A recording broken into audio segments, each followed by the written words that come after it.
Hi, welcome back to my channel. My name is Amanda and today I'm going to talk to you about 5 movies that I loved so much I walked out of the theater and had to buy the book. I don't know if you've ever done this or not, but there are some movies that just draw you in and you just get so involved in the characters. You want to know more. You want to know if the author had more to say that they left out of the movie, but you're just not ready to let go of that fantasy, let go of that moment, that thought, that feeling. And so today I'm going to give you my 5 that I know I had not read the book and I walked out and I had to know more. As always, I can't pick my favorite child, so I'm going to give these to you not necessarily in any order of love, but more in order of chronology. So the first movie that I chose was Fried Green Tomatoes. The movie came out in 1991 and it was based on a book that was published in 1987 by Fannie Flagg. The book was actually titled Fried Green Tomatoes at the Whistle Stop Cafe. And it tells 2 different storylines. The first is Jessica Tandy and Kathy Bates. For those of you who are not familiar with Jessica Tandy, because we tragically lost her in 1994, she had just come off of Driving Miss Daisy and Cocoon a couple years before this, and Kathy Bates had released Misery in 1990. So both of them were very well-known actresses. They have a modern storyline. Kathy Bates plays Evelyn Crouch. Kathy Bates is a woman going through kind of a midlife crisis. She's not happy with her life. Her marriage is kind of so-so, and she's meandering, right? She's searching. And she one day encounters Jessica Tandy at an assisted living facility. She and her husband have gone to meet with, I think it was his mother is in the assisted living facility, and they don't get along. And so Kathy Bates is wandering around waiting for her husband when she encountered Ninny Threadgood. And Ninny Threadgood, who's played by Jessica Tandy, tells Kathy Bates the story of Idgie Threadgood and Ruth Jameson and their friendship. And they've grown up together in a small town, Whistle Stop, Alabama. And Ruth Jameson has been married, but she's run away from an abusive relationship, and she runs back to Idgie. And through their friendship, they start the Whistle Stop Cafe. And this flashback to the 1950s at Whistle Stop, Alabama also stars Stan Shaw, Cicely Tyson, my goodness, I'm so sorry. So I am going to refer to my notes because I want to make sure that I keep them straight. Mary Stuart Masterson plays Idgie Threadgood. Mary Louise Parker is Ruth Jameson. Chris O'Donnell is Buddy Threadgood. Cicely Tyson is Sipsy. And Stan Shaw is Big George. And through this flashback to the 1950s, the story is told of friendship, but there's a lot of redemption through love and acceptance. And as Evelyn and Ninny continue to evolve their friendship, Ninny is able to tell Evelyn more of the story, and Evelyn is herself transformed. She figures out the person that she wants to be, and she's more able to grow and mature and love and get the life that she wants and accept herself for who she is. And it's just a tremendous story.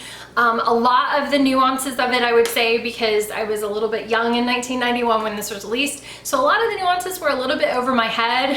When I go back and watch it as an adult, I catch on to more of the story, I think. But it's just a tremendous story. For those of you who can see, my cat just hopped up behind me. It's just a tremendous story, and I highly recommend it. It's a classic. And I would say, so the book, when I got the book, I enjoyed it. It's got some recipes, fried green tomatoes, and some other Southern recipes in it. But I would say, honestly, the movie adaptation is pretty true to the book. And so, you know, it's a toss-up. This isn't one where I passionately feel like you have to read the book to truly enjoy the story. I would say you could watch the movie and truly enjoy the story as well. Great performances by Mary Louise Parker and Stan Shaw, Cicely Tyson, Kathy Bates, Jessica Tandy, all of the people that I've outlined. The next movie, it's actually a tie, and so I cheated just a little bit, but It's a book that was written, two books that were written by the same author in the same year, and they were both movies that were made by Disney, so really it's not cheating, right?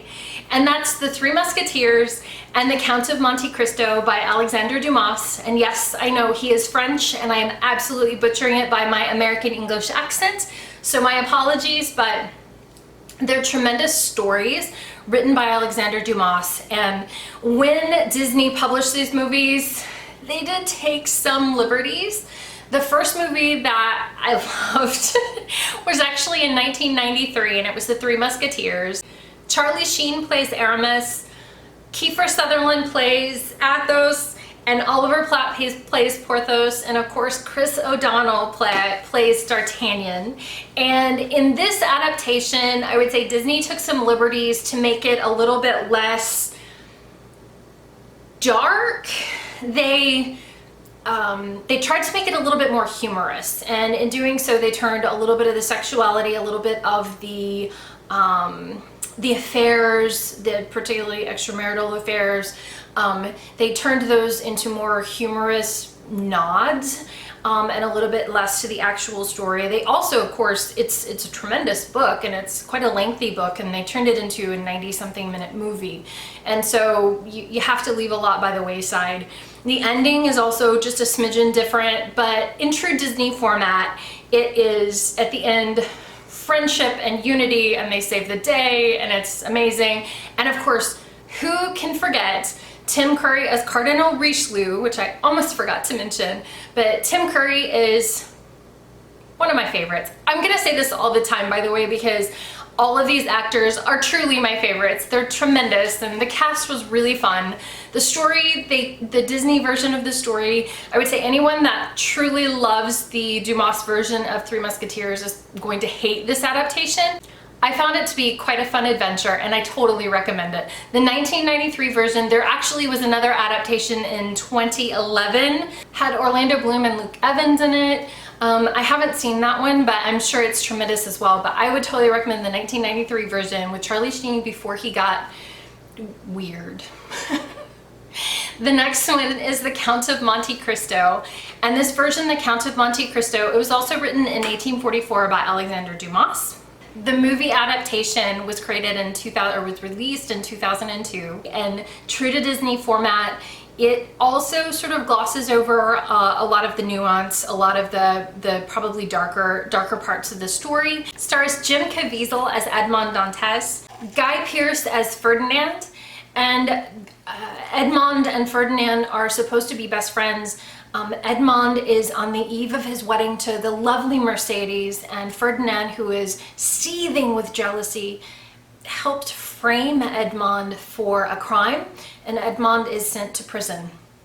And Edmond gets out of prison, and he's vowed revenge on Ferdinand and the other people who've been responsible, who he considers responsible for this setup. In his new identity, he is the Count of Monte Cristo. He's very wealthy. People don't recognize him because it's been so long. And it's the story of redemption, I think, and in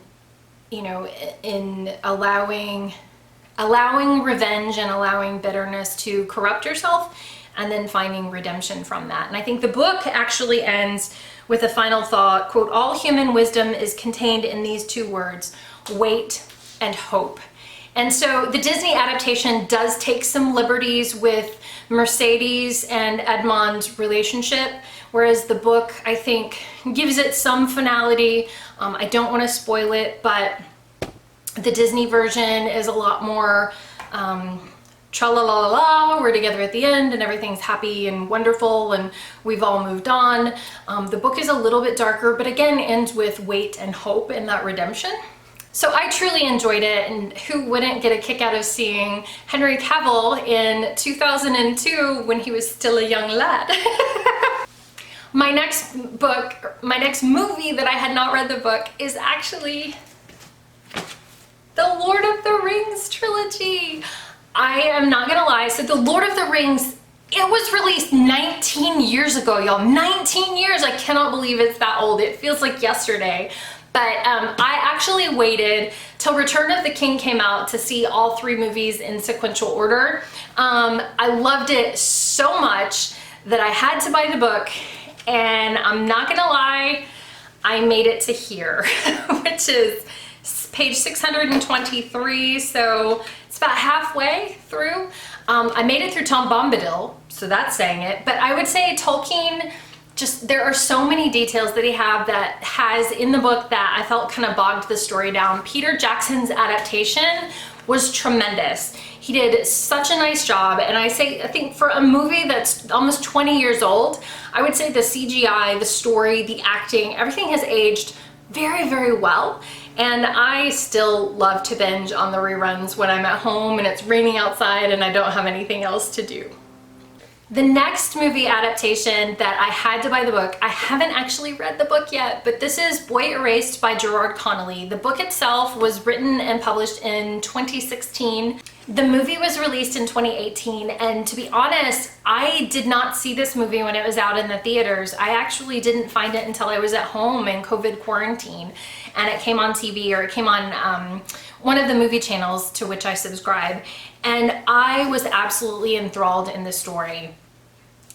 Gerard Connolly is the hero in the book that he wrote, and it is absolutely heartbreaking. It's the story of a little boy who grows up to manhood in Arkansas in the South, the son of a conservative Baptist preacher, and he tries to live the life he's supposed to live.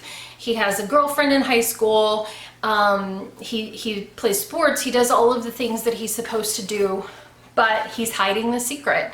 He's gay.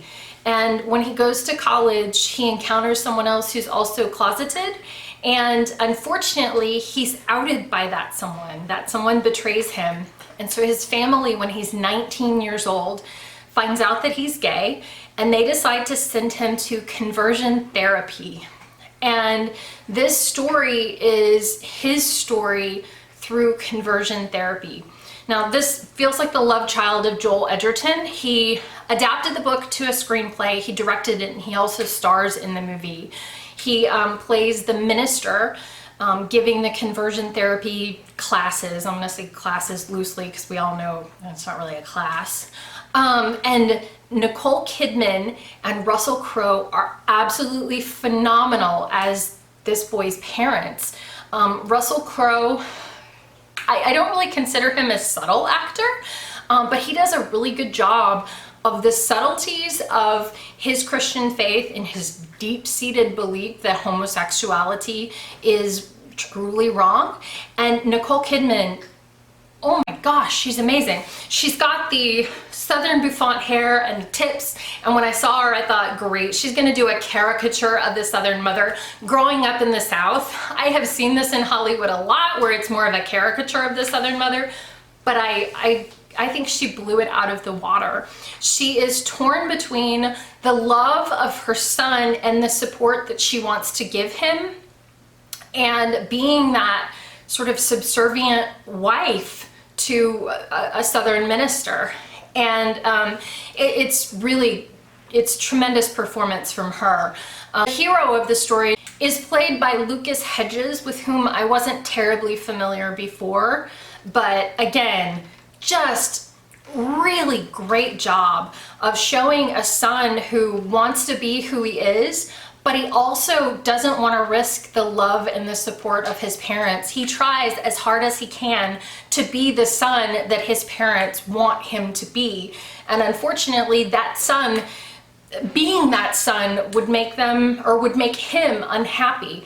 And so watching this performance, it's so moving. And then just to know that this is actually based on a story that happened, it's wonderful. It breaks your heart, but it's so wonderful. And I would absolutely recommend it. I have not had a chance to read the book, so I can't tell you whether or not to see the movie or read the book. I would say see the movie because it is really, really, really good.